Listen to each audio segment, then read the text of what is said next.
It's been a really, really messed up week. Some days torture, some days better. La la la, la la la. A few moments later.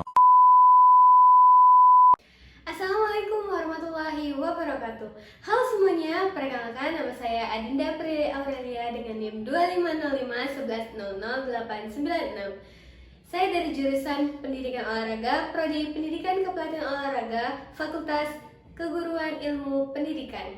Di sini saya akan membuat video merangkum semua materi yang saya dapatkan di mata kuliah literasi digital.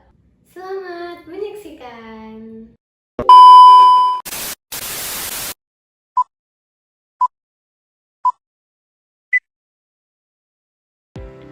Pada pertemuan pertama, kami membahas tentang pengertian dan karakteristik literasi digital.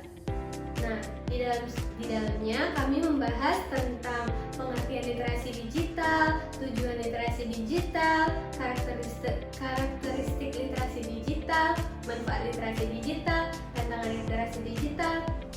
Nah, pada pertemuan selanjutnya kami membahas tentang edukasi penggunaan teknologi secara aman sesuai aturan perundangan ITE. Nah, di sana kami belajar menggunakan teknologi atau handphone secara baik dan benar. Lalu kami mempelajari juga tentang menyimpan data, seperti kita tidak boleh asal masuk ke dalam wifi seseorang ataupun wifi umum, karena bisa saja data kita terdeteksi dengan yang menghidupkan wifi tersebut.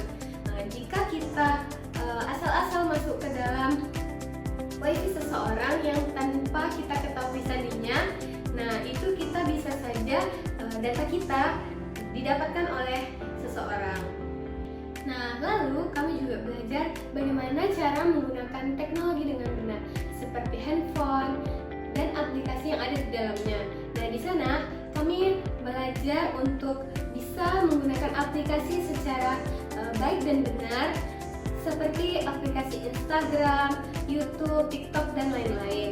Nah, seperti biasanya kita bisa memposting sesuatu ke dalam aplikasi tersebut, dan itu bisa saja kita terjerat ke dalam UU ITE, karena kesalahan kecil kita bisa jadi kesalahan yang fatal kalau kita tidak tahu apa itu UU ITE dan asal-asal posting sesuatu ke dalam sosmed. Risikonya kita bisa terkena pidana penjara hingga 6 tahun. Lalu kita juga bisa terkena sanksi sebesar 1 miliar. Lalu kita harus beretika dalam menggunakan aplikasi atau teknologi agar tetap aman, yaitu berpikir sebelum mengunggah, hormati privasi orang lain, menggunakan bahasa yang sopan, dan lain sebagainya. Lalu tips menggunakan teknologi dengan aman, yaitu kita seperti yang saya bilang tadi, tidak boleh asal masuk ke dalam wifi orang lain. Yang kedua itu ada perbarui software atau antivirus secara rutin. Yang ketiga, cek sumber informasi sebelum membagikan, dan lain sebagainya. Nah, pada pertemuan selanjutnya kami belajar menggunakan aplikasi Turnitin dan Mendeley. Nah, apa sih aplikasi tersebut? Nah, aplikasi tersebut adalah Turnitin. Turnitin merupakan suatu aplikasi berbasis web yang digunakan untuk mengecek seberapa tingkat kemiripan suatu karya ilmiah. Nah, selanjutnya itu ada Mendeley. Apa sih Mendeley itu? Mendeley itu adalah program komputer dan web yang dikembangkan Elsevier untuk mengelola dan berbagi makalah penelitian, mencari data penelitian, dan bekerja sama secara daring. Nah, lalu di pertemuan selanjutnya kami belajar tentang kolaborasi online dengan Google Application. Nah, di sana kami belajar menggunakan aplikasi baru atau aplikasi tambahan yang mungkin jarang kita pakai, yaitu ada 4 aplikasi. Yang pertama ada Google Docs, yang kedua ada Google Slides, yang ketiga ada Google Forms, dan yang keempat ada Google Sheets. Nah, Google tersebut bisa membantu kita dalam membuat tugas dari jarak jauh, dan juga bisa membantu kita dalam mengerjakan tugas kelompok agar semuanya bekerja dan tidak ada yang iri karena temannya tidak bekerja. Pada pertemuan selanjutnya kami belajar menggunakan Google Scholar.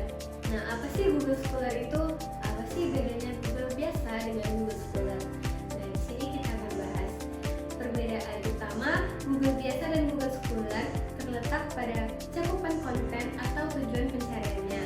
Nah, Google biasa mengindeks seluruh web untuk semua jenis informasi. Sedangkan Google Scholar khusus mencari literatur akademik seperti jurnal, skripsi, tesis, dan disertasi.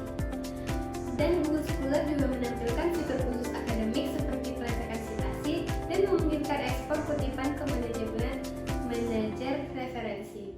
Nah, di sana kami juga belajar bagaimana cara menggunakan Google Scholar, bagaimana tahap-tahapan dalam menggunakan Google Scholar. Lanjut, di pertemuan selanjutnya kami membahas tentang LinkedIn. Nah, apa sih LinkedIn itu? Pasti jarang terdengar di telinga kan? Nah, aplikasi LinkedIn itu adalah sebuah aplikasi yang bisa membantu kita untuk mendapatkan suatu pekerjaan. Nah, di sana kita bisa meletakkan data kita dan sesuai dengan bakat minat kita di sana agar suatu perusahaan bisa melihat data kita dan tertarik untuk mengambil kita sebagai rekan kerja di sana. Nah, jika semakin bagus kita meletakkan data kita, nah mungkin semakin perusahaan besar yang ingin mengambil kita. Mungkin bisa jadi perusahaan yang ada di luar ataupun yang ada di dalam negeri. Dan di pertemuan terakhir kami belajar merancang dan menyusun presentasi dengan baik. Nah, di sana kami belajar bagaimana sih kita membuat PPT singkat, padat, tetapi isinya itu dapat dipahami oleh audiens, dapat dimengerti dan tidak membosankan. Lalu kami juga belajar membuat PPT tapi secara singkat, dan itu kita tidak menggunakan banyak kata, melainkan kita meletakkan sebuah foto atau video yang mana audiens akan mengerti apa yang kita maksud dan apa yang kita bahas dalam PPT tersebut. Sekian yang dapat saya rangkum. Terima kasih oleh Bapak Dosen Suhendri atas ilmunya. Maaf jika ada salah kata dan salah penyampaian.